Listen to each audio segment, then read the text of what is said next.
Halo semuanya, gimana kabarnya nih? Semoga selalu sehat ya.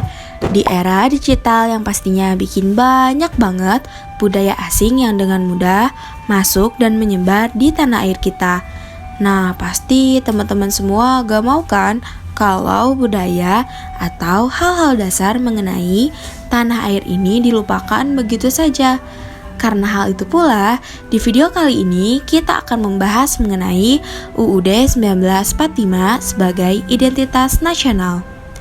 Undang-Undang Dasar 1945 bukan hanya sekedar mengenai konstitusi negara, tetapi juga mencerminkan jati diri bangsa Indonesia. Terus teman-teman penasaran gak sih gimana caranya UUD 1945 bisa membentuk identitas nasional negara kita? Teman-teman pasti penasaran kan? Kalau gitu, yuk simak videonya. Identitas nasional adalah jati diri yang membedakan suatu bangsa dengan bangsa lainnya. Identitas ini terbentuk dari kesamaan budaya, sejarah, nilai-nilai, serta tujuan bersama. Di Indonesia, identitas nasional kita didasarkan pada Pancasila, semboyan Bhinneka Tunggal Ika, serta hukum yang mengatur kehidupan berbangsa dan bernegara. Salah satunya adalah Undang-Undang Dasar 1945. UUD 1945 lahir melalui proses panjang, dimulai dari pembentukan BPUPKI pada 29 April 1945 yang bertugas menyusun dasar negara. Dalam sidang pertamanya, 1 Juni 1945, Soekarno memperkenalkan konsep Pancasila. Selanjutnya, sidang kedua BPUPKI 10-17 Juli 1945 dibentuk Panitia 9 yang merumuskan Piagam Jakarta sebagai rancangan pembukaan UUD 1945. Setelah itu, PPKI dibentuk pada 7 Agustus 1945 untuk melanjutkan persiapan kemerdekaan. Akhirnya, sehari setelah proklamasi, pada 18 Agustus 1945, PPKI mengesahkan UUD 1945 sebagai konstitusi negara, dengan beberapa perubahan untuk menjaga persatuan bangsa. Namun, perjalanan UUD 1945 tidak berhenti di sana.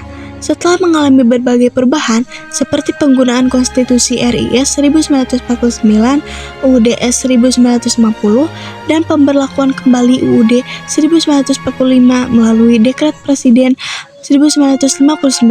Akhirnya pada tahun 1999 sampai 2002, UUD 1945 mengalami 4 kali amandemen yang membuatnya lebih demokratis dan modern.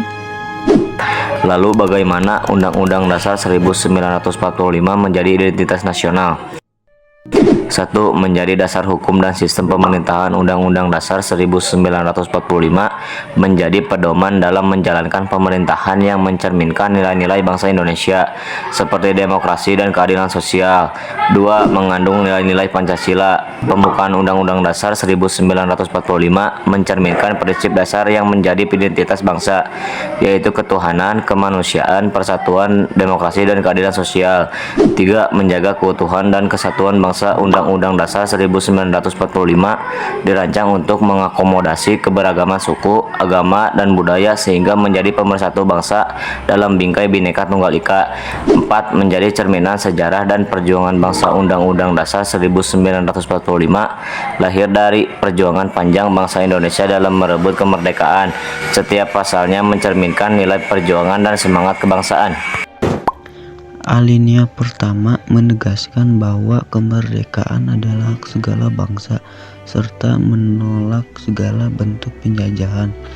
Alinea kedua menyatakan bahwa kemerdekaan Indonesia adalah hasil perjuangan panjang dan bertujuan menciptakan negara yang adil dan makmur. Alinea ketiga menekankan bahwa kemerdekaan Indonesia adalah berkat Tuhan Yang Maha Esa dan didorong oleh keinginan luhur bangsa. Alinea keempat merumuskan tujuan negara seperti melindungi seluruh rakyat, mencerdaskan kehidupan bangsa, dan berperan dalam menjaga ketertiban dunia. Jadi, kita bisa nyimpulin bahwa UUD 1945 bukan hanya sekedar hukum dasar negara, tetapi dapat mencerminkan identitas nasional negara Indonesia. Dengan nilai-nilai yang terkandung di dalamnya, UUD 1945 menjadi pedoman bagi bangsa kita dalam menjaga persatuan, menjalankan pemerintahan, serta mewujudkan cita-cita nasional. Semoga video ini dapat bermanfaat bagi kita semua. Jangan lupa untuk like, komen, dan subscribe biar kita makin semangat untuk membahas hal menarik lainnya. Sampai jumpa di video selanjutnya. Bye-bye.